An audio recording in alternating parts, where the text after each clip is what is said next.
Okay, start करो everyone. First of all, let me know कि आप सबको जो है प्रेजेंटेशंस जो शो हो रही है, ताकि हम फिर उसके आगे अकॉर्डिंगली और मेरी वॉइस क्लियर है सब आपको।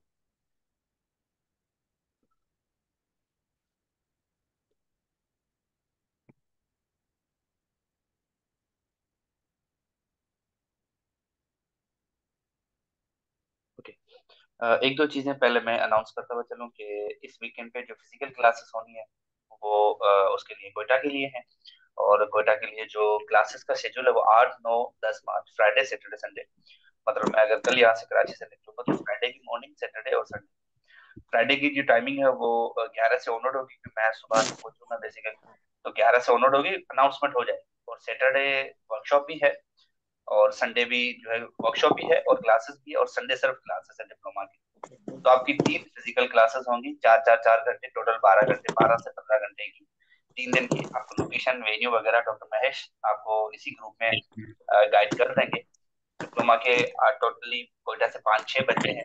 तो हम किसी भी क्लिनिक में यहाँ पे प्रोजेक्टर वगैरह और अच्छी लोकेशन करके हम आपको डिटेल में गाइड कर देंगे। Number one. नंबर टू ये है कि जो वनडे वर्कशॉप है, जो कि सैटरडे वाले दिन हो रहा है, उसमें अगर कोयटा का बच्चा कोई आना चाह रहा है तो उसके लिए मैंने बताया कि हम उसको 50% जो है वो ऑफ दे देंगे। क्योंकि उसमें और डिप्लोमा में फर्क सिर्फ ये होगा कि वहां पे आपको एक कंडीशन डील करने को मिल जाएगी, और डिप्लोमा की तो अलग टेक्निक होंगी लंबर वगैरह की। तो ये फायदा है, जो भी आना चाहे वॉलंटियरली, ऐसा कोई इशू नहीं। Same with Lahore. लाहौर में भी मैंने जब करवाया था तो मैंने वनडे वर्कशॉप में डिप्लोमा वाले बच्चों को जो है वो यही काइंड ऑफ कहा था कि अगर आप आना चाहो तो आ सकते हो। बहरहाल, तो let's start with today's topic. और जहां तक हमने थोड़ा बहुत मेमोथेरेपी को पढ़ा है, अब हम देखते हैं कि ज्यादातर लोग एविडेंसेस की बात करते हैं कि भाई मैनिपुलेशंस का एविडेंसेस रेटिकुलोपैथी में क्या है, डिफरेंट कंडीशन में क्या है। तो उसको थोड़ा सा हम गो थ्रू कर लें कि मैनिपुलेशन वगैरह क्या क्या होगी। हिबा, आप बच्चा फीस का पूछ रहे हो, इसी ग्रुप में ही आपको ना हम सेशन लेक्चर के बाद ना मैं आपको वो वर्कशॉप का फ्लायर भेज देता हूँ। और आप सब कोयटा वालों से ये गुजारिश भी है कि आप अपने सर्कल में, अगर आप आना चाहो तो अच्छी बात है, नहा भी आओ तो आप काइंडली अपने सर्कल में उसको शेयर कर लें। क्योंकि 10 15, बस 20 30 बच्चे ही हमें टोटल बैच में चाहिए होते हैं। तो मैं वो पोस्ट आपको भिजवा देता हूँ, ठीक है। ओके, सैटरडे को वर्कशॉप है, so we have a Friday also. Thursday भी है, कल का दिन, परसों भी है फ्राइडे मेरा। और दूसरा वनडे ओपीडी है। अगर आप आपके सर्कल में कोई पेशेंट भी है जो आप लोगों को लगता है कि चेक करवाना चाहे, तो मैंने ओपीडी भी वनडे रखी हुई है। लेकिन ओपीडी फ्राइडे को, जुम्मे वाले दिन है, नमाज के बाद, जैसे आप लोगों की डिप्लोमा की क्लासेस। अब मैंने पहले भी कहा हुआ है कि मैनोथेरेपी की डिफरेंट जितनी भी टेक्निक्स हैं उनके ऊपर मैनिपुलेशन स्पेशली उसके लिए थोड़ा सा कॉन्ट्राइंडिकेटेड। तो दो एविडेंसेस मैं आप लोगों के साथ शेयर करूंगा। एक एविडेंस है, ये प्रेजेंटेशन है, और ये प्रेजेंटेशन जिन आर्टिकल से ली गई है वो एट दी एंड में आपको दिखा देता हूँ। और दूसरा एविडेंस मेरे पास जो सीरियक्स की बुक है, वो मैं आपका उसकी एक प्रेजेंटेशन आपके साथ शेयर करूंगा, जिसमें हमें ये पता चल जाएगा मेरा। तो हम सबको पता है कि शाटिका एक ऐसी कंडीशन, और ये प्रेजेंटेशन बनाने का मकसद भी ये था कि लास्ट टाइम भी जब लाहौर में मैंने वर्कशॉप किया था तो बच्चों ने कहा था सर इसके ऊपर ना आप लेक्चर जो है वो रिकॉर्ड कर लें जरा। तो शाटिका वी ऑल नो कि एक ऐसी कंडीशन जिसमें जो आपकी शाटिक नर्व है, जो लॉन्गेस्ट नर्व है आपकी।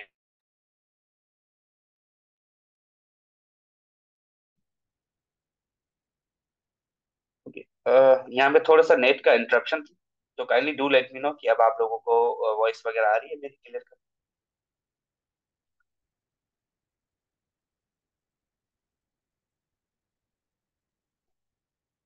डन हो गया। ओके,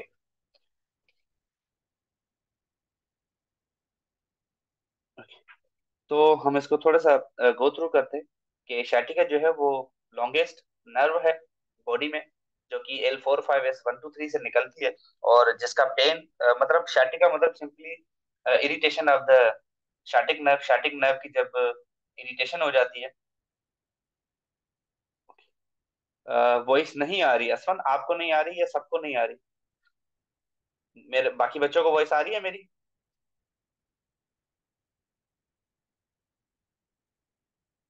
ओके, तो वॉइस आ रही है तो असफन आप काइंडली अपने मोबाइल को थोड़ा सा, मतलब मोबाइल जो भी है वो आप उसको थोड़ा सा गो थ्रू कर ले, क्योंकि वॉइस तो बिल्कुल ऑडिबल है, बाकी पार्टिसिपेंट्स को आ रही है बहरहाल। तो व्हाट आई वाज सेइंग कि शाटिका मतलब simply irritation of the sciatic nerve. Sciatic nerve की ये इरिटेशन है। नंबर टू ये है कि इसका पेन जो है ऑल द वे बैक से निकलता है और थ्रू द काफ मसल जो है वो ये ट्रेवल करता है पेन शाटिक नर्व का। अब बहुत सारी ऐसी कंडीशन होती हैं कि जिसमें पेशेंट का पेन पोस्टीरियरली रेडिएट कर रहा होता है, लेकिन उसमें वो शाटिका का पेन है नहीं है इसको देखना लाजम होता है। तो कुछ ऐसी मैनुअल थेरेपी की असेसमेंट है जो हम डिटेल में डिस्कस करेंगे कि वो कैसे हम डायग्नोसिस बनाते हैं अपना कि वो पेन वाकई शाटिक नर्व की इरिटेशन का है या कहीं और से आ रहा है। तो शाटिक पेन जो है ऑफन वर्क्स करती है with the flexion of lumbar spine और ट्विस्टिंग बेंडिंग एंड कफिंग। इन चीजों को भी हम डिटेल में डिस्कस करेंगे कि शाटिका की बेसिकली दो टाइप्स हैं, एक शाटिका पारिफॉर्मस से आ रहा है तो उनको भी हम देखेंगे, उनके ये एग्रीवेटिंग फैक्टर है। तो आसान लफ्जों में शाटिका जो है that simply the irritation of the sciatic nerve number one. और वो इरिटेशन कुछ भी हो सकता है, अगर वो इरिटेशन स्पाइनल लेवल पे है तो वो स्पाइनल कॉज शाटिका है, अगर वो स्पाइन से हटके है तो एक्स्ट्रा स्पाइनल शाटिका। एक्स्ट्रा स्पाइनल में हमारे पास बेस्ट एग्जांपल पारिफॉर्मस सिंड्रोम है। ठीक है, थोड़ी सी उसकी एनाटमी देख लें तो शाटिक नर्व की जो एनाटमी है L45S1 to 3 के पोस्टीरियर रिमाइ से ये निकलती है nerve number one. Number two, 2 centimetre इनका डायमीटर होता है, ये longest nerve in the body होती है जो कि लंबर रीजन से निकल के आपकी एंकल तक जाती है, सूरल नर्व तक।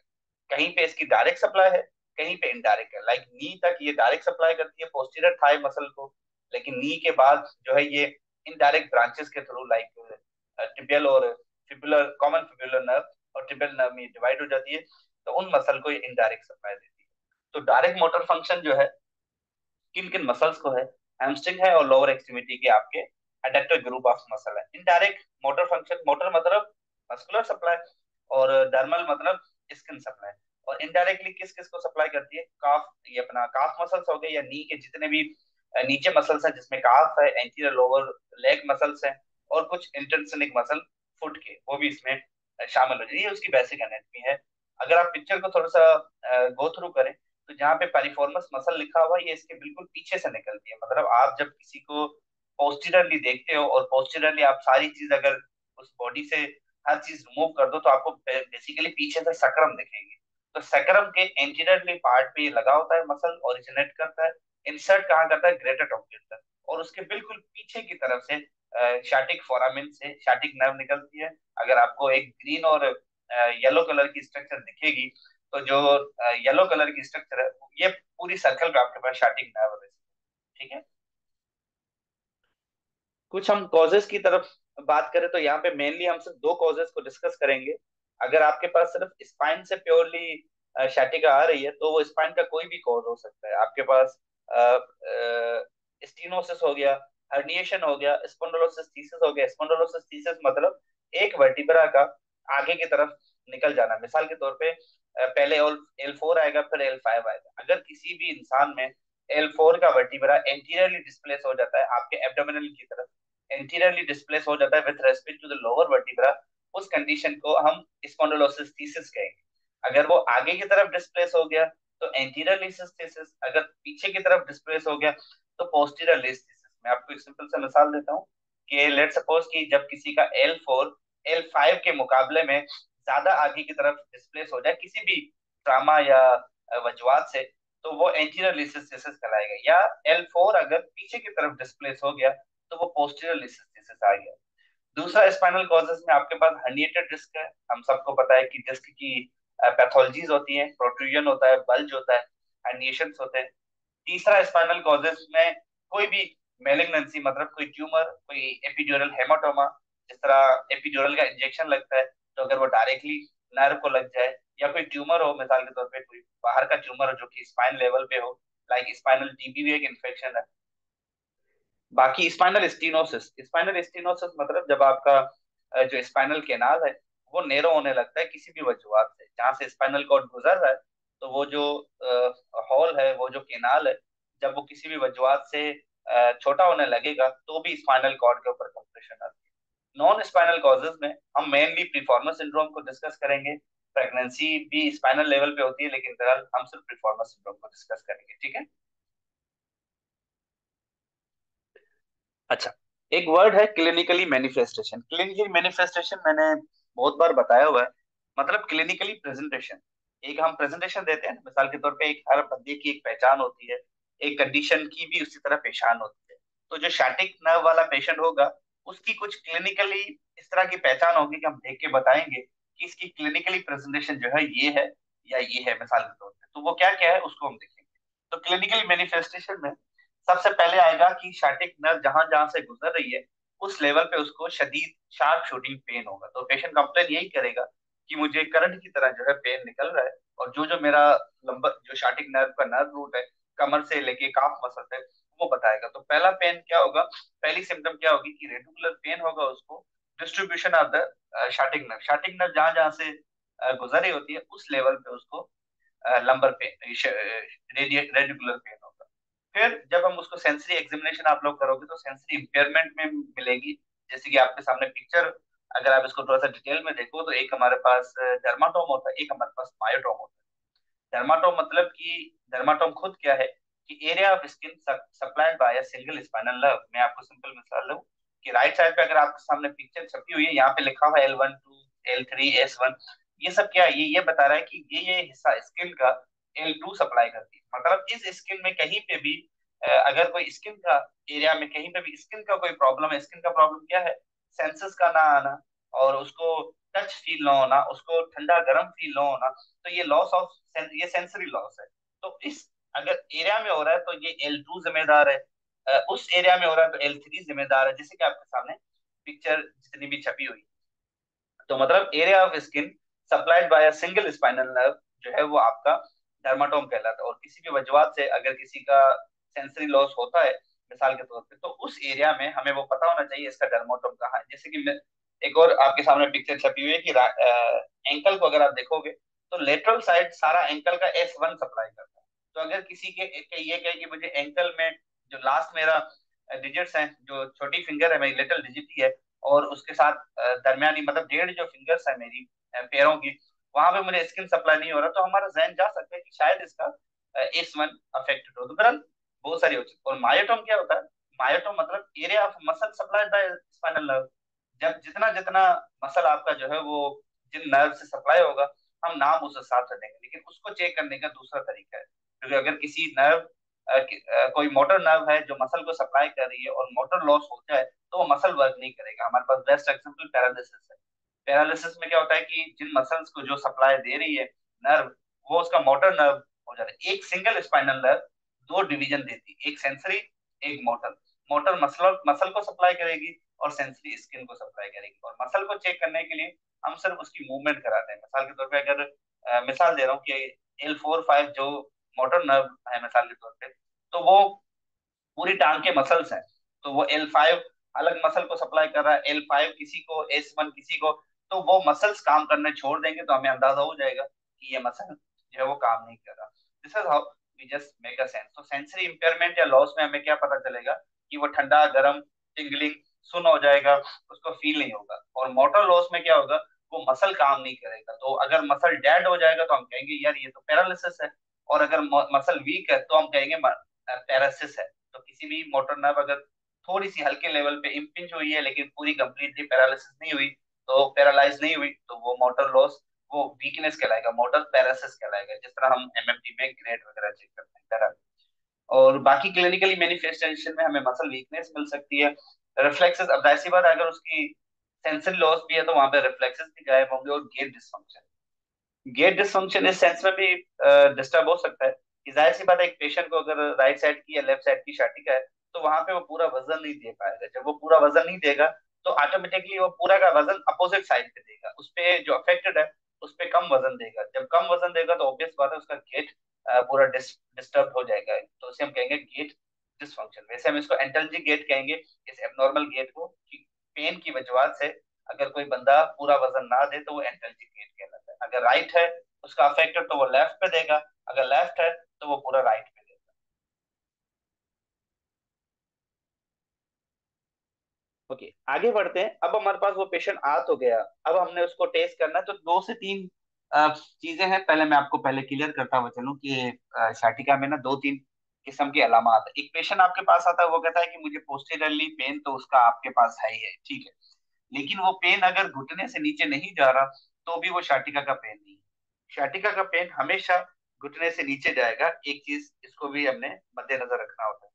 अब अगर वो कहता है कि नहीं घुटने तक तो नहीं है, घुटने से नीचे तो जा नहीं रहा, घुटने तक है, तो वो भी तो कोई किस्म का पेन होगा, तो वो किस किस्म का पेन हो सकता है, उसको भी हमने इग्नोर नहीं करना। मिसाल के तौर पे आपका एसआई जॉइंट का पेन, वो भी मिड थाई तक आ रहा होता है, आपके पास साइटस का पेन भी आ रहा होता है, किसी ग्लूटल ट्रिगर पॉइंट्स का पेन भी आपके पास आ रहा होता है, पेल्विक का कोई पेन होगा वो भी आप आ सकता है, हिप इंट्रा आर्टिकुलर पैथोलॉजी का पेन है वो भी आ सकता है। तो इन चीजों को भी हमने नजर रखना, लेकिन एक चीज हमने क्लियर कट करनी है, वो ये नजर रखनी होती है कि इसका पेन हमेशा नीचे ही जाएगा, कभी भी घुटने से ऊपर तक नहीं जाएगा। और नीचे जाने के बाद फिर हम डिसाइड करेंगे कि ये पेन प्रीफॉर्मल सिंड्रोम से आ रहा है या आपका लंबर पैथोलॉजी से आ रहा है। तो जो जिन पेशेंट्स में लंबर पैथोलॉजी होगी मिसाल के तौर पे, तो उन पेशेंट्स में लंबर लो बैक पेन ज्यादा होगा 70 से 80% रादर देन बटक पेन। और जिन पेशेंट में पारिफॉर्मल सिंड्रोम की वजह से शाटिका डेवलप हो रही है, उसमें बटक पेन लेग पेन ज्यादा होगा रादर देन बैक पेन। ये पॉइंट क्लियर है कि जिन पेशेंट्स में लंबर स्पाइन की वजह से शाटिका आ रही होगी, उसको बैक पेन जो है वो 60 से 70% होगा, और जो लेग पेन है, टांग में दर्द है, वो 20 से 30% होगा। लेकिन जिन पेशेंट में पारिफॉर्मल सिंड्रोम की वजह से शाटिका डेवलप हुई है, उसको बटक पेन मतलब लेग में पेन ज्यादा होगा, बटक में पेन ज्यादा होगा एज कम्पेयर टू उसकी बैक या कमर।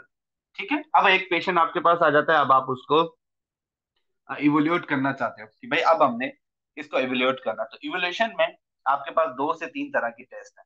सबसे पहले Lasegue's test. Lasegue's test simple आपकी SLR test, straight leg raise test है।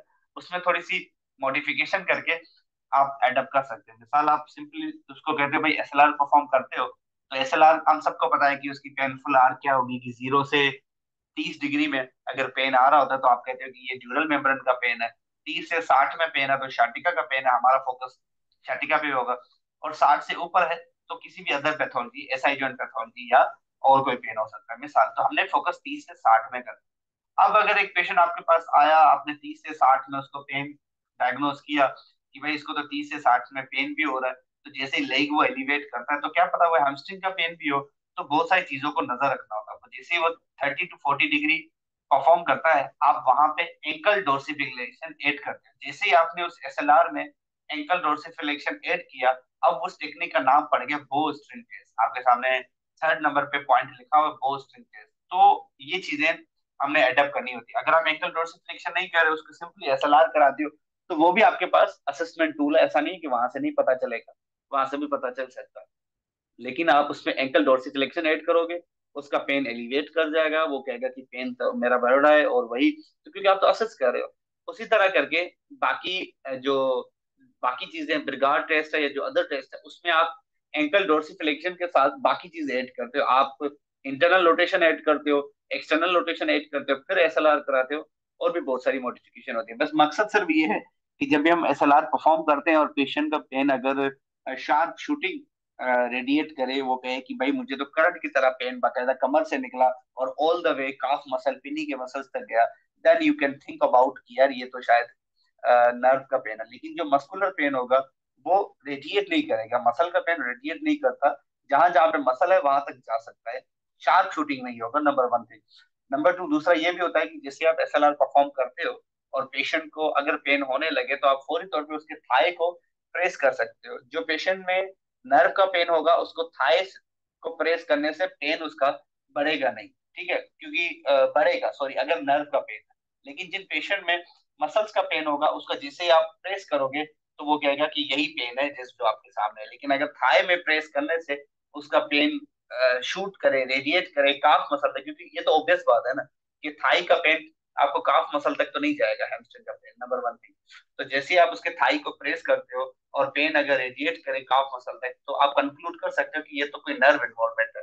लेकिन अगर थाई को प्रेस करने से पेशेंट कहे कि ये वही पेन है जो मेरे साथ मेरे पास वैसे ही जो मुझे हो रहा है, ये वही पेन है, तो दैट यू कैन कंक्लूड कि ये मसल का पेन है। ठीक है। इमेजेस को अगर हम चेक करें शर्टिका को, इमेजेस में हमें कैसे देखने को मिलेगा?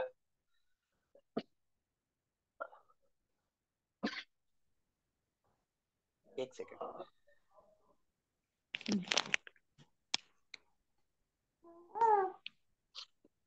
माइक काइंडली आप अपने म्यूट पे लगा ले, किसी का माइक खुला हुआ।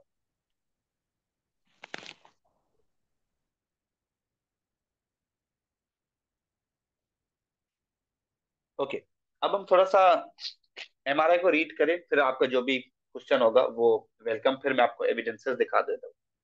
अगर आप जैसे कि मैंने बहुत बार एक्सप्लेन किया हुआ है कि ये जो ब्लैक कलर की डिस्क आपको दिख रही है, तो जिन पेशेंट्स में डिस्क डिहाइड्रेट हो जाती है, उसका पानी उनका निकल जाता है, तो this is how they appear. वो कुछ इस तरह की रिप्रेजेंटेशन देते हैं कि वो बिल्कुल ब्लैकिश हो गया। पहले तो वो डिपेंड करता है, क्योंकि वो फ्लूइड काला हो जाता है। डिपेंड करता है कि एमआरआई की ना वैरायटीज होती है कि कौन सी एमआरआई आप करवा रहे हो, T1 वेटेड इमेज है या T2 वेटेड इमेज है। तो उस पर डिस्क आपको काली अगर दिखे तो इससे आप अंदाजा लगा सकते हो कि इसका पानी निकल चुका है। नंबर टू ये है कि अगर जहाँ पे रेडिश आपको दिख रही है, जहाँ पे ये रेड जाहिर कर रहा है, दैट एरिया इंडिकेट कि ये डिस्क इसका इतना पीछे की तरफ निकल आया है कि वो नर्व को भी जो कंप्रेस कर रहा है। तो this is how you make a sense कि डिस्क की जो पैथोलॉजी होती है वो इस तरह करके पोस्टीरियरली ज्यादातर निकलती है, और पीछे जो व्हाइट कलर की लेयर है वो आपकी बेसिकली नर्व है, स्पाइनल कॉर्ड है। तो वो जैसे ही उसको प्रेस करेगा तो वो रेडिश शो शो कर रहा, दैट इंडिकेट द इम्पिंजमेंट। तो वो जितनी रेडिएशन होगी उस हिसाब से वो उसको इम्पिंज करेगा। So this is how you just make a sense. अब ये जो रेडिएशन या जो डिस्क बल्ज है, ये आपका L4 और L5 के लेवल पे, और ज्यादातर L5 S1 के इसी लेवल पे ही इसकी इम्प्लीमेंट होती है।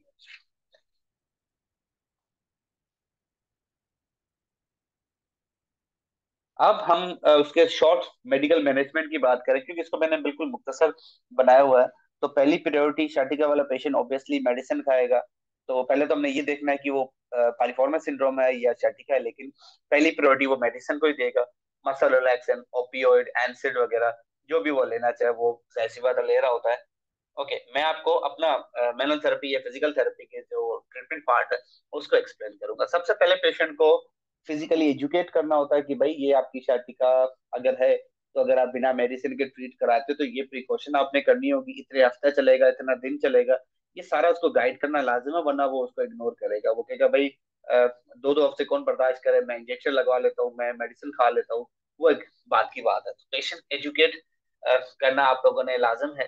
प्रमोट करना है सेल्फ मैनेजमेंट टेक्निक को। मैंने अगेन एंड अगेन बहुत बार कहा हुआ है कि मैनुअल थेरेपी की ड्यूटी यही है कि हम बेसिकली उसको प्रमोट करते हैं कि पेशेंट खुद हमारे हमारे साथ ना पार्टिसिपेट करे, रादर देन कि हम एक पैसिवली काम करें। जितना भी हम पैसिवली काम करेंगे वो हमारा होगा रादर देन उनका। फिर हम मॉडलिटीज यूज करना चाहो तो आप उसके कंफर्ट के लिए उनको बता सकते हो कि हीटिंग पैड लेना है या कोल्ड पैक लेना है, डिपेंड करता है एक्यूट है क्रोनिक है।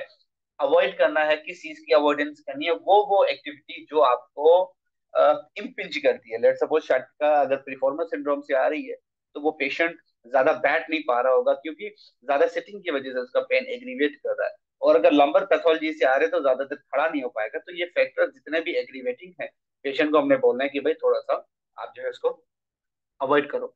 रेगुलरली चेंजिंग पोजीशन, मतलब एक पेशेंट है, अब उसका काम भी सिटिंग का है, उसको प्रॉब्लम भी चल रही है, तो सेफ साइड पे हमने उनको बोलना है कि भाई आप कोशिश करें एक ही घंटे से ज्यादा कोई मुस्तकिल पोस्चर ना बनाए। You can change your posture every time right after 1 hour. 1 घंटे के बाद आप थोड़ी सी चेंजिंग लाए। चेंजिंग ये है कि थोड़ा सा उठ के चल लिया, एक दो कदम वॉक कर ली कुछ मिनट के लिए, या आप कोई और अल्टरनेट बना लिया। This is how you need to manage.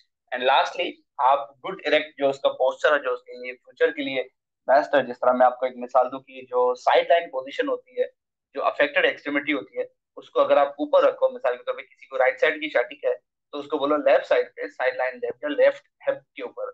तो ये उसके लिए थोड़ी सी रिलीविंग होती है। मिसाल आप इमेजिन कर लो, मैं आपको आगे पिक्चर भी दिखाता हूँ। एक काउच के ऊपर अगर आप लेटे हुए हो, तो आपकी राइट साइड की पेशेंट की शाटिक है, उसको लेफ्ट वाले हिप जॉइंट के ऊपर लेटा के साइड लाइन पोजिशन में उसको बोलो जो इसकी अफेक्टेड एक्सट्रीमिटी है उसको नीचे ड्रॉप कर दो, जमीन की तरफ ड्रॉप कर दो, मतलब हैंग कर दो। तो ये भी उसके लिए काफी रिलीविंग होगा। बहरहाल, अब हम एक्सरसाइजेस की तरफ आ जाते हैं। तो एक्सरसाइजेस में सबसे पहला काम क्या होगा कि वो मसल जो शॉर्ट है उनकी हमने ऑब्वियसली स्ट्रेचिंग वगैरह करानी होगी, रिलीज करना होगा। जो मसल वीक है उनकी स्ट्रेंथनिंग हमने जो है करनी होगी। जिस तरह ग्लूटल स्ट्रेचिंग होगी, हैमस्ट्रिंग स्ट्रेचिंग होगी, लंबर स्पाइन की फ्लेक्सिबिलिटी हो गई। ये इन चीजों के ऊपर काम हमने करना होगा, ठीक है। अब ये पिक्चर स्पाइनल मोबिलाइजेशन, ये हम फिजिकली एक्सरसाइज परफॉर्म करेंगे, लेकिन मैं आपको सिर्फ डेमो दे रहा हूँ। अगर आप स्पाइनल मोबिलाइजेशन को ठीक से देखें, तो ये जो पोजीशन मैंने आपको अभी रिलीविंग पोजीशन बताई थी, वो भी कुछ इस तरह की है। उसमें ये होता है कि थेरेपिस्ट ने कुछ नहीं करना होता, पेशेंट अब इस केस में, इन केस में ये जो पिक्चर आपके सामने शो हो रही है, यहाँ पे जो अफेक्टेड एक्सट्रीमिटी है वो लेफ्ट है पेशेंट की।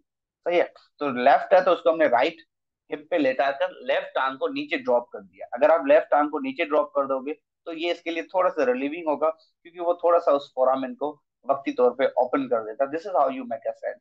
तो अभी आप मोबिलाइज नहीं कर रहे, आप सिर्फ उस पेशेंट को पोजीशन बताते हो।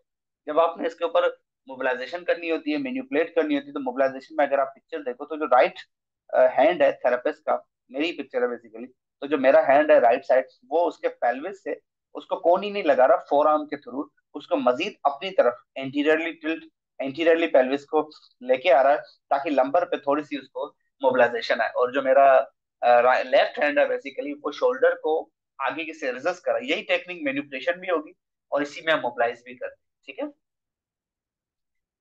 दूसरी पिक्चर अगर मैं आपको दिखाऊं, मतलब कि हम मोबिलाइजेशन क्या क्या करा सकते हैं, तो लंबर में जितनी भी हमने मोबिलाइजेशन पढ़ी थी, जो थोरेसिक में हम पढ़ेंगे या सर्वाइकल में, तो सेंट्रल मोबिलाइजेशन होती है। आप प्रोन पोजीशन में लेटाते हो, आप स्नैक करा सकते हो, आप यूनिलेटरल मोबिलाइजेशन करा सकते हो, लेटरल मोबिलाइजेशन करा सकते हो। मैं आपको पिक्चर आगे आगे शो करता हूँ। टाइप्स ऑफ मोबिलाइजेशन है, अब मैं आपको आगे बता। ओके। अब अगर आपके सामने राइट साइड की पिक्चर शो हो रही है, तो सबसे पहले पेशेंट प्रोन पोजीशन में होगा। तो जो अगर शाटिका के साथ ही लेट सपोज वो आ रहा है, तो शाटिका में हम सेंट्रल मोबिलाइजेशन को अवॉइड करेंगे, हम लेटरल मोबिलाइजेशन को प्रेफर करेंगे। लेटरल मोबिलाइजेशन मतलब अगर इस पेशेंट को राइट साइड की शाटिका है, तो हम मोबिलाइज राइट से लेफ्ट करेंगे। पेशेंट प्रोन पोजीशन में होगा, थेरेपिस्ट लंबर स्पाइन की जो प्रोसेस है उनको फील करेगा और लेटरली मोबिलाइज करेगा। कहाँ से? अपने थंब से, राइट से लेके लेफ्ट, हमेशा अवे फ्रॉम पेन। याद रहे, टेक्निक जब भी आप परफॉर्म करते हो तो अवे फ्रॉम पेन। ठीक है, ये चीज याद रखें। दूसरा हमारे पास सेंट्रल या जो पीए मोबिलाइजेशन है, जिसको हम पोस्टीरियर एंटीरियर मोबिलाइजेशन आप बोलते हो। तो वो सेंट्रल मोबिलाइजेशन मतलब, वैसे यूजुअली हम सेंट्रल मोबिलाइजेशन लंबर की है, शाटिका में हम नहीं करेंगे, लेकिन तरीका हम बता सकता हूँ। लेट सपोज अगर शाटिका उसकी पारिफॉर्मल सिंड्रोम से आ रही है, तो मोबिलाइजेशन आप सेंट्रल कर सकते हैं। सेंट्रल मोबिलाइजेशन में पेशेंट की पोजीशन जो है प्रोन होगी। ठीक है, ये पिक्चर वैसे मैनिपुलेशन की है, लेकिन मैं आपको सेंट्रल मोबिलाइजेशन एक्सप्लेन कर सकता हूँ। आप इस पिक्चर में पहले वाले लगा देता हूँ, इस पिक्चर को समझे। एक और पिक्चर है, मैं आपको बता दूं। ओके। अब अगर आप डिटेल में पिक्चर की हैंड प्लेसमेंट चेक करें, तो जो आपका अल्नर बॉर्डर है, पेशेंट प्रोन पोजीशन में होगा। आप अल्नर बॉर्डर की तरफ, अल्नर बॉर्डर जो आपके आपके हाथ का है, वो दो स्पाइनस प्रोसेस के दरमियान रखते हो और उसको सेंट्रली मतलब डाउनवर्ड उसको मोबिलाइज करोगे। तो बेसिकली दो स्पाइनस प्रोसेसेस के दरमियान आप स्पेस बढ़ा रहे हो। This is called simply the central mobilisation. दूसरा, पोस्टीरियर एंटीरियर, पोस्टीरियर से लेके एंटीरियर जा रहे हो, तो इसीलिए इसको पीए मोबिलाइजेशन भी कहा जाता है। और मोबिलाइजेशन और ग्लाइड का फर्क सिर्फ सस्टेन का है। अगर आप किसी मोबिलाइजेशन को कुछ वक्त के लिए रखोगे तो वो ग्लाइड बन जाएगी, और अगर सिर्फ आप ऑसिलेशन दे रहे हो तो वो मोबिलाइजेशन है। ठीक है, तो ये आपके पास एक और टेक्निक हो गई, central mobilisation. PA mobilisation technique with lumbar fracture, ये वही कॉन्सेप्ट है जो स्नेक का कॉन्सेप्ट। स्नेक में मैंने बहुत बार आप लोगों को बताया हुआ है कि आप सिर्फ ग्लाइड देते हो, लेकिन ग्लाइड हमेशा सुपीरियर डे होगी, ऊपर की तरफ होगी। मतलब आप इमेजिन कर लें, एक पेशेंट है, ये आपके सामने पेशेंट एक लेटा हुआ है। सबसे पहले आपने ये फ्लेक्शन में परफॉर्म करनी है। तो आप देख सकते हो कि इसने दो तीन तकिए ना उसके पेट, पेट जो उसका एब्डोमिनल है उस एरिया पे रखा हुआ, ताकि जो स्पाइन है वो फ्लेक्शन में चली जाए।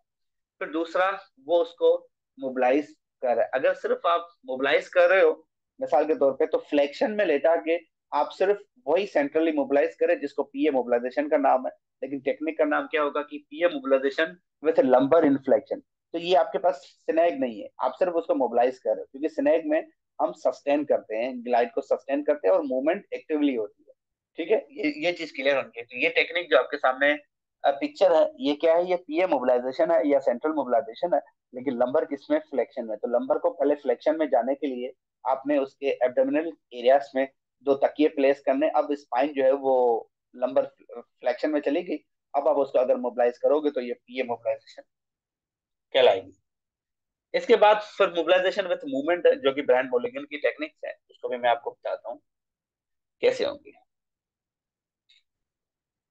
ओके। उसके साथ साथ फ्लेक्शन, यही जो फ्लेक्शन की टेक्निक थी प्रॉन वाली, ये आप स्टैंडिंग में भी परफॉर्म कर सकते हो। अगर आप लोग पिक्चर ठीक से देखो, तो इस पेशेंट में पहले वो स्टैंडिंग पोजीशन में खड़ा है और थेरेपिस्ट ने लंबर एरिया को मोबिलाइज करना है। वैसे ये थोड़ा सा डिफिकल्ट है, prone is the better one, लेकिन ये कि अल्टरनेट हमारे पास है ऑलरेडी। अब मैं आपको कुछ एविडेंसेस शो करता हूँ, फिर हम आगे प्रोसीड करते हैं। अब इस पिक्चर को अगर थोड़ा सा डिटेल में देखो, तो पेशेंट सिंपली सिटिंग पोजीशन में बैठा हुआ है, ठीक है। और थेरेपिस्ट ने बेल्ट के थ्रू अपने आप को सपोर्ट किया और पेशेंट को भी। अब इस तरीके का में ये होगा, सबसे पहले पेशेंट ने थेरेपिस्ट ने स्पाइनस प्रोसेस जो है लंबर रीजन का, वो मोबिलाइज करना है अपवर्ड की तरफ, सिंपली मोबिलाइज करना है और पेशेंट को कमांड देना है कि आगे की तरफ जाए, मतलब लंबर पे फ्लेक्शन परफॉर्म कर ले सिंपली। तो इसको भी आप मोबिलाइजेशन विथ मूवमेंट कहते हो, लेकिन लंबर फ्लेक्शन के साथ। अच्छा, before we proceed the snag, snag हम प्रोन में ज्यादा मैं प्रेफर करता हूँ, नॉट इन प्रोन रेलिंग। लेकिन पहले मुझे ये बताओ कि यहाँ तक क्लियर है, कोई कंफ्यूजन है? अगर नहीं है तो डू लेट मी नो, ताकि हम आगे प्रोसीड करें। किसी का कोई सवाल है तो अभी से पूछ लो related to short.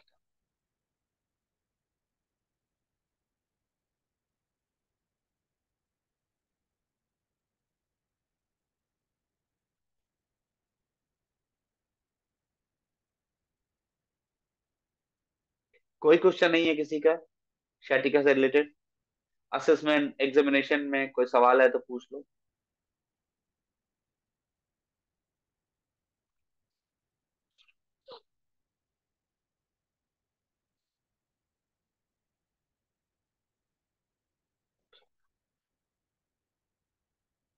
Okay okay, चले आगे प्रोसीड करते हैं।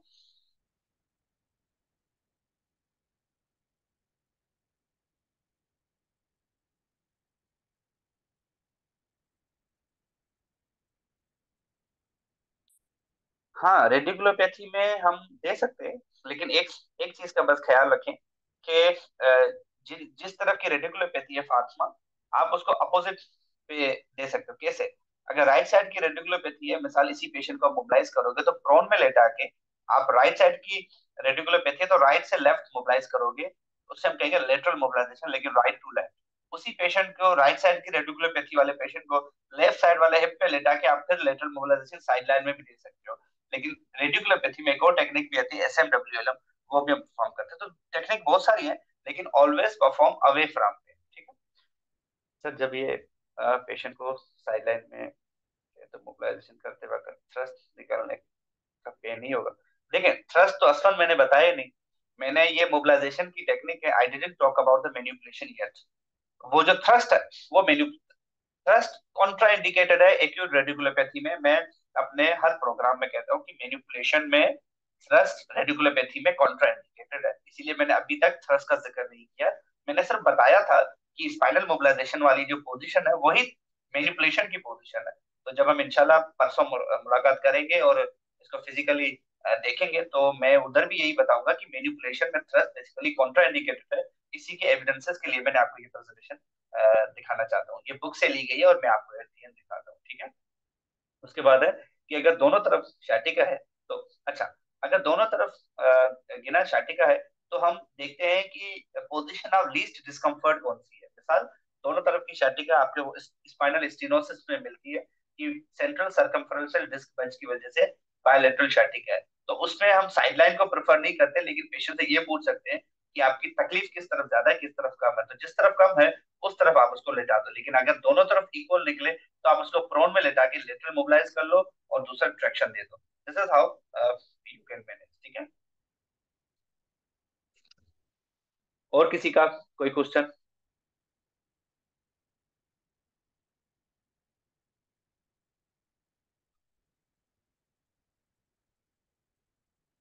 ओके, आगे हम प्रोसीड करते हैं। अच्छा, ये ड्राई नीडिंग है, हम ड्राई नीडिंग भी कर सकते हैं वैसे, एक्यूट रेडिकुलोपैथी में नहीं, लेकिन उसके अलावा स्पाज्म को रिलीज कर। अच्छा, अब सबसे पहले हमारे पास एक टेक्निक है, इसको हम परफॉर्म करेंगे, लेकिन मैं आपको सिर्फ डेमो दे। ये टेक्निक हमारे पास मॉडिफाइड BLR कहलाती है, मॉडिफाइड मेट कहलाती है, और भी बहुत सारे नाम इसको आप दे सकते हो। इसमें होगा, जैसे कि आपको सामने पिक्चर सबसे पहले शो हो रही है, जो मैंने हैंड प्लेसमेंट की हुई है, वो पेशेंट की जो लेफ्ट लेग है वो अपने शोल्डर पे रखी हुई है। अब पेशेंट को मैंने क्या कमांड देना है कि वो मुझे पुश करे। जब वो मुझे पुश करेगा, मेरे शोल्डर उसको रेजिस्ट करेंगे, तो बेसिकली क्या होगा कि ये हैमस्ट्रिंग की आइसोमेट्रिक होगी। 5-10 सेकंड के बाद जैसे ही मसल्स आइसोमेट्रिकली कॉन्ट्रैक्ट करेगा। उसके बाद मैं लिफ्ट अप करूंगा, मैं उठने की कोशिश करूंगा और पेशेंट का जो घुटना है वो पेशेंट की चेस्ट की तरफ लेके जाऊंगा, अल्टीमेटली नी टू चेस्ट। तो मतलब आपने पेशेंट को पहले आइसोमेट्रिकली हैमस्ट्रिंग कॉन्ट्रैक्ट करवा के उसको स्ट्रेच दिया, नी टू चेस्ट परफॉर्म करा के, तो ये काइंड ऑफ मैट हो गया, लेकिन इसको हमने थोड़ा सा मॉडिफाई किया हुआ है, इसीलिए हम इसको मॉडिफाइड मेट का नाम देते हैं। ठीक है, इस टेक्निक में से मेरे ख्याल से कोई क्वेश्चन नहीं होना चाहिए क्योंकि ये बिल्कुल सिंपल है। अब एक फातिमा का क्वेश्चन था एक्यूट रेडिकुलोपैथी में। तो फातिमा, एक्यूट रेडिकुलोपैथी में एक टेक्निक हम परफॉर्म करते हैं जिसका नाम है SMWLM, spinal mobilisation with leg movement. इसमें क्या होता है कि पेशेंट को जो अफेक्टेड, अब जो पिक्चर आपके सामने शो हो रही है, पेशेंट का राइट साइड ऊपर है, लेफ्ट साइड नीचे है, तो मतलब पेशेंट की जो अफेक्टेड एक्सट्रीमिटी है वो राइट है। तो मतलब ये तो मॉडल है, लेकिन पेशेंट की राइट साइड अफेक्टेड होगी तो पेशेंट को कहोगे कि आप लेफ्ट साइड लाइन पे लेट जाओ, लेफ्ट साइड लेटा के आप पेशेंट का L4 और L5 पेनपेट करोगे। अगर आप मेरे थम्स की हैंड प्लेसमेंट चेक करो तो एक थंब मैंने स्पाइनस प्रोसेस पे रखा है, दूसरा थंब मैंने अपने थंब के ऊपर रखा है। मतलब मैं ताकत दो थंब की एक स्पाइनस प्रोसेस पे लगाकर उसको नीचे मोबिलाइज कर रहा हूँ। तो अगर आप लोग मुझे बताओ कि ये टेक्निक कौन सी कहलाएगी, ये लेटरल मोबिलाइजेशन है, लेकिन साइड लाइन में ये इंफीरियर मोबिलाइजेशन नहीं है, ये लेटरल मोबिलाइजेशन है। डायरेक्शन भले नीचे हो, लेकिन अगर आप पेशेंट की पोजीशन चेक करो तो साइड लाइन है। यही प्रोन में अगर मैं परफॉर्म करता तो लेटरल मोबिलाइज होता। ठीक है, तो लेटरली मोबिलाइज आप करते हो साइड लाइन में, और लेटरली मोबिलाइज करके उसको होल्ड पे रखोगे और पेशेंट को कहोगे कि वो SLR परफॉर्म करे। अब मैं पेशेंट को थोड़ा सा एक्सप्लेन कर लेता हूँ। पेशेंट की जो राइट टांग है जो अफेक्टेड है वो स्ट्रेट होगी, ठीक है, और जो लेफ्ट वाली है वो बेंड होगी स्टेबिलिटी के लिए। जो राइट अफेक्टेड स्ट्रेट होगी वो पेशेंट को मैंने बोलना है कि आप मेरी तरफ ले आओ, मतलब SLR परफॉर्म करो साइड लाइन। तो पेशेंट को पहले आप लेटरली मोबिलाइज करते हो, ठीक है, और टांग टांग की वो मूवमेंट करोगे, लेकिन मोबिलाइज आप ग्लाइड आप अपना सस्टेन रखना है। जब पेशेंट SLR परफॉर्म करेगा आपकी तरफ टांग ले आएगा, फिर वापस लेके जाएगा। जैसे न्यूट्रल पोजीशन में जाएगा तो आपने छोड़ना है कि भाई अब जो है फिर आपने गिलाई छोड़ना है। तो आप स्पाइन को मोबिलाइज कर रहे हो लेग के साथ, इसलिए इस टेक्निक का नाम है spinal mobilisation with leg movement. और ये एक टेक्निक आप acute disc bulge radiculopathy patient में करा सकते हो, नंबर वन। नंबर टू ये कि एक सेशन में 3 बार गिलाई दी जा सकती है, मतलब आपने गिलाई दिया फिर परफॉर्मेंस करवाई, फिर गिलाई दिया कुछ सेकंड के बाद परफॉर्मेंस करवाई, इसी तरह करके 3 बार करवाई। ठीक है। अच्छा, इस पिक्चर को अगर आप थोड़ा सा गौर से देखो तो ये टू लेग रोटेशन है काइंड ऑफ। दोनों टांगे जो लेग्स हैं पेशेंट की वो बैंड होगी, और अब आप उसको अपोजिट साइड, इस पेशेंट की अगर मैं बात करूं तो पेशेंट ने अपने राइट हाथ से, अगर आप उसको गौर से देखो तो उसने काउच को पकड़ा हुआ है, लेट सपोज। अब ये स्ट्रेच राइट साइड ही आएगा। पैसिवली पेशेंट की दोनों लेग्स आपने फ्लेक्स करानी, नी टू जो 90 डिग्री हिप फ्लेक्शन करानी है, 90 डिग्री नी फ्लेक्शन होगी। और मैंने अपने लेफ्ट हैंड से पेशेंट को रोटेशन जो करवाई है वो बेसिकली राइट से लेके लेफ्ट लेके जा रहा हूँ। तो इसमें इसको जहाँ पे मेरा लेफ्ट हाथ पड़ा हुआ है बेसिकली, ठीक है, जो लेफ्ट हैंड है वहां पे अच्छा खासा उसको स्ट्रेच आएगा। पेशेंट गिरने की कंडीशन में होगा तो पेशेंट को बोलना है आप अपने राइट साइड से अपने आप को पकड़ ले, सिंपल इज दैट। तो इस कंडीशन को हम टू लेग रोटेशन करते हैं। वैसे ये थोड़ी सी डिफिकल्ट टू एक्सप्लेन है, हम इसको डेमोन्स्ट्रेशन इजी कर सकते हैं, लेकिन ये सिर्फ पिक्चर है इसीलिए मैं इसमें सिर्फ एक्सप्लेन कर रहा हूँ। ठीक है, तो इस टेक्निक का नाम सिंपली आप लेग रोटेशन कर लो, लेकिन दोनों लेग रोटेशन है इसीलिए इसको टू लेग रोटेशन कर। अच्छा, इस पिक्चर को अगर आप थोड़ा सा गौर से देखें तो इस पे भी जो है वो मॉडिफाइड मेट का डेमोन्स्ट्रेशन है, तो इसमें प्रॉपर नहीं है, मैं आपको आगे प्रोसीड करता हूँ। ओके, अब मैं आपको कुछ पिक्चर्स दिखाता हूँ। ओके, अब पहले सबसे पहले मुझे ये बताओ कि कोई भी क्वेश्चन हो टिल नाउ, अच्छा ऐसा नहीं है सिर्फ ये 8-10 टेक्निक्स हैं, टेक्निक बहुत सारी हैं, लेकिन मैं सिर्फ आपको डेमो के तौर पे दिखा रहा हूँ, फिर नो डाउट हम इसको फिजिकली भी अप्लाई करेंगे। जहां तक कोई क्वेश्चन हो ठीक है, नहीं तो आगे मैं आपको एविडेंसेस शो करने वाला हूँ कि डिफरेंट आर्टिकल्स क्या कहते हैं रिगार्डिंग मैन्युपुलेशन। काइंडली मुझे बताओ अगर कोई क्वेश्चन है तो।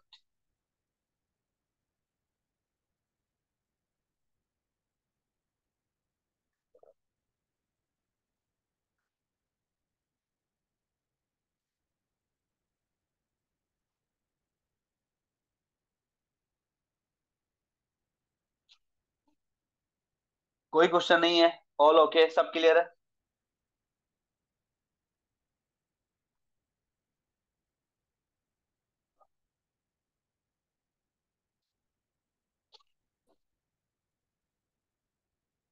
हम 2 मिनट वेट करते हैं, और अगर किसी का कोई क्वेश्चन हो तो पूछ ले, नहीं तो हम आगे एविडेंसेस की तरफ बढ़ते हैं। ठीक है, तो 2 मिनट्स ब्रेक लेते हैं एंड देन फिर हम इसको अपडेट करते हैं। सो आई एम वेटिंग, अगर किसी का क्वेश्चन हो you can ask me here. मैं 2 मिनट जो है वो हम ब्रेक ले लेते हैं। अभी जो हुए हैं 7:45, हम इसको 2 मिनट के अंदर स्टार्ट।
एक्सटेंशन पॉसिबल है शार्टिका के लिए? हाँ बिल्कुल।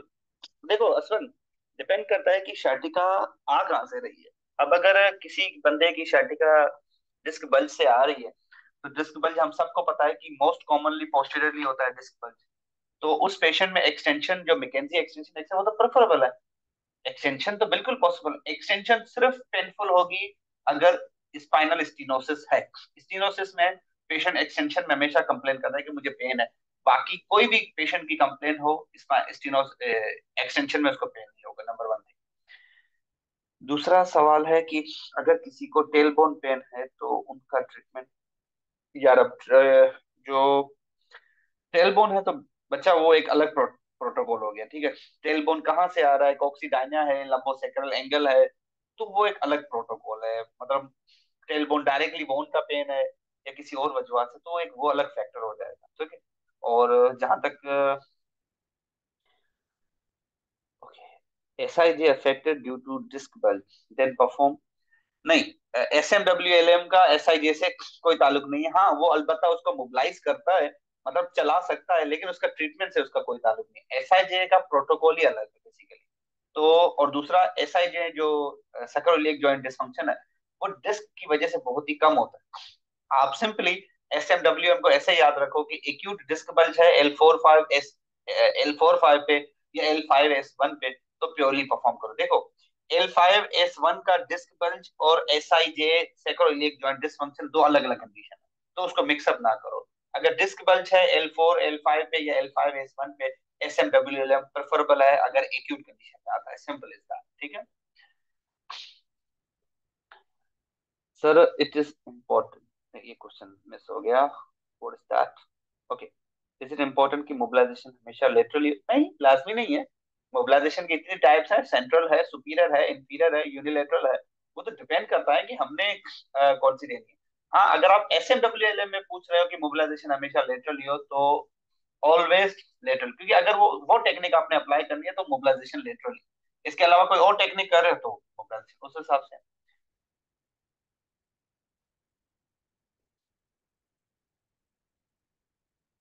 अगर एक्यूट डिस्क बल्ज की वजह से sciatica हो तो आप मोबिलाइज नहीं करवाएं, क्यों नहीं करवाएंगे बच्चा राफिया?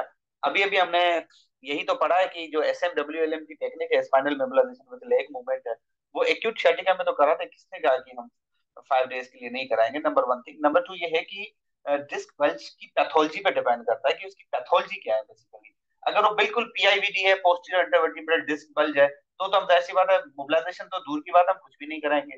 वो एक अलग फैक्टर है। लेकिन अगर एक्यूट डिस्क बल्ज है और इतना सीवियर पेन नहीं है लेकिन उसको पेन हो रहा है, तो भाई करा सकते हो आप, नो इशू विद दैट। और इसी एविडेंसेस के लिए तो मैं ये प्रेजेंटेशन मैं आपको दिखाना चाह रहा हूँ।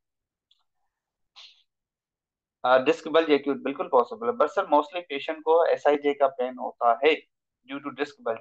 हाँ, वो एक अलग फैक्टर है। मैं तो एक नॉर्मल टेक्निक आपको बता रहा हूँ कि SMWLM की टेक्निक किस कंडीशन में कराते हैं। अब पेशेंट का पेन बहुत वजूहत से आ सकता है। ऐसे तो मसल्स में अगर स्पाज्म है तो भी पेशेंट को पेन जो है वो फील होता है। अगर किसी को इलियोसोस अफेक्टेड है, पिरिफॉर्मस का पेन भी SI जॉइंट का पेन करा सकता है। तो वो तो एक अलग फैक्टर है, ये तो हमारे डायग्नोसिस के ऊपर है। ठीक है। ओके। ओके, डन हो गया। किसी का क्वेश्चन है तो काइंडली ही और शी कैन आस्क, नहीं तो हम आगे प्रोसीड करते हैं।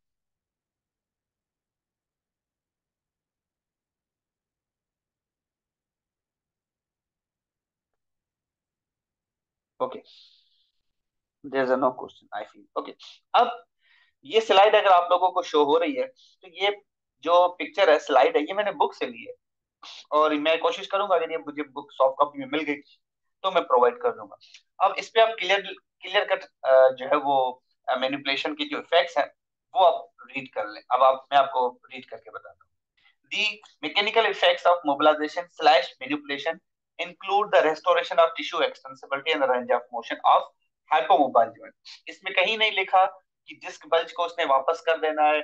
एक्यूट रेडिकुलोपैथी में तो क्लियर कट इसमें लिखा हुआ है कि सिर्फ मैकेनिकल इफेक्ट्स क्या है, कि जो रेंज हाइपोमोबिलिटी की वजह से शॉर्ट हुई है और जो टिश्यू थोड़े से शॉर्ट हुए हैं, उसकी रेंज वापस आ सकती है मोबिलाइजेशन और मैनिपुलेशन से।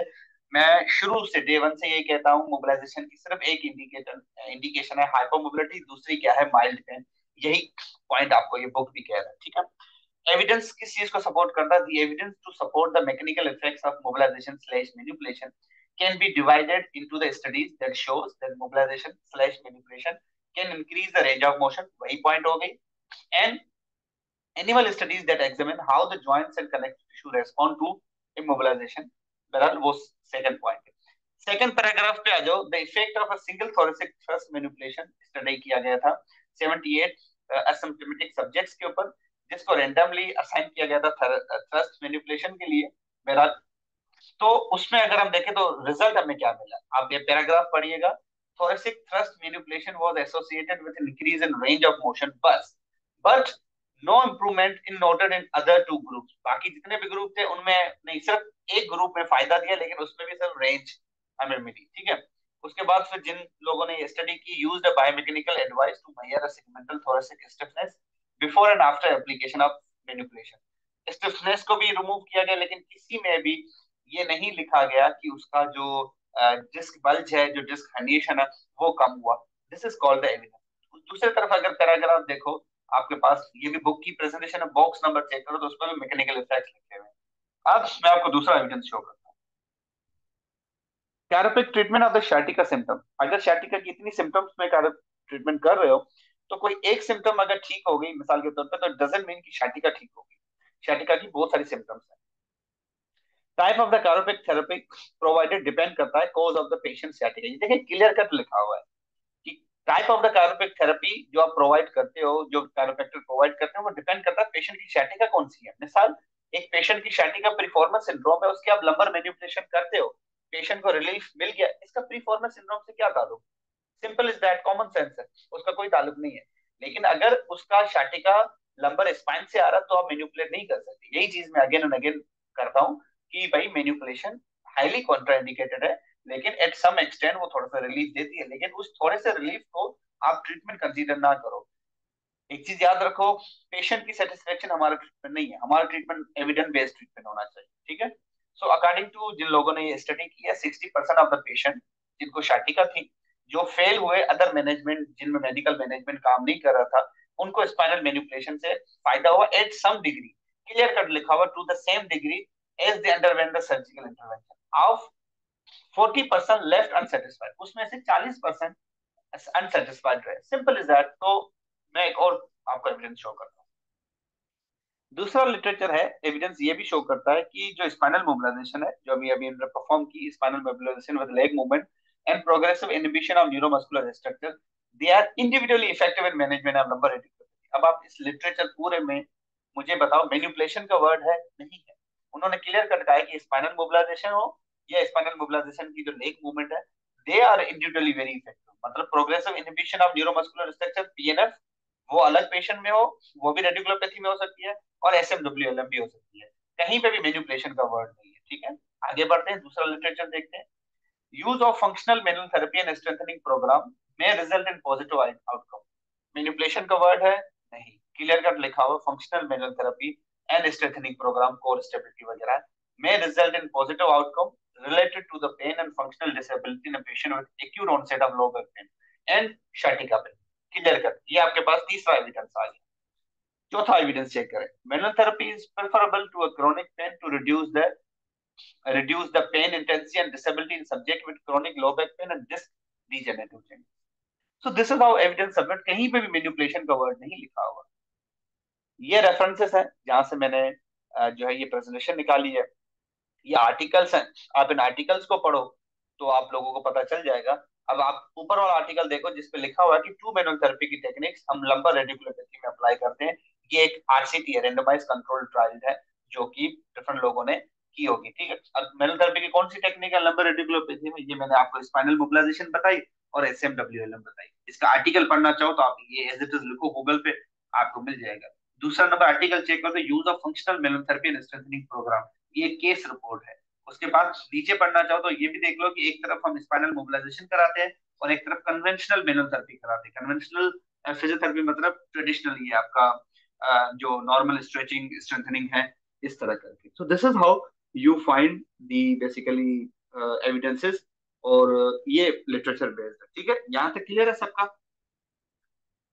Thank you. Any question till now? अगर किसी को कोई क्वेश्चन हो तो यहाँ तक पूछ लो।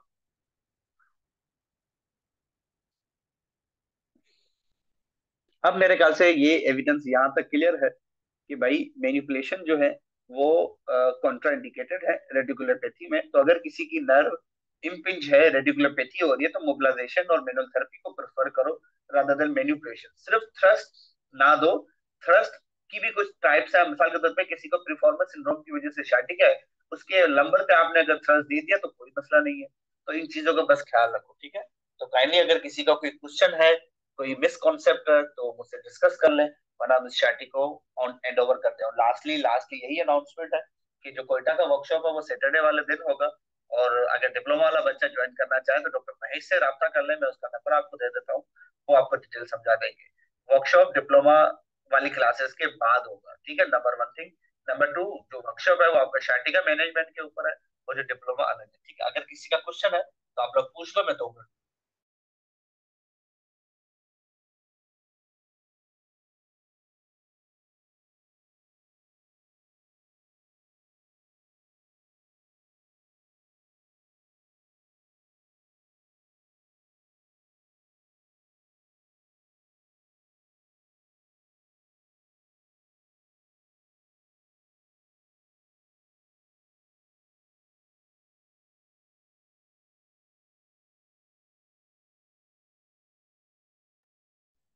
ओके, हम 2 मिनट का ब्रेक देते हैं गाइस, और just give me 2 minutes break. इसके बाद मैं एक और प्रेजेंटेशन आपके साथ शेयर करूंगा सीरेक्स के कॉन्सेप्ट के ऊपर। तो उसका लिंक मैं आपको भेज देता हूँ। तो मैं ये मीटिंग एंड कर रहा हूँ, नया लिंक मैं आपको भेज देता हूँ। Okay, so just give me 5 minutes and then see you later. तो ये शैटिका आज हम इसको ओवर करते हैं। ओके।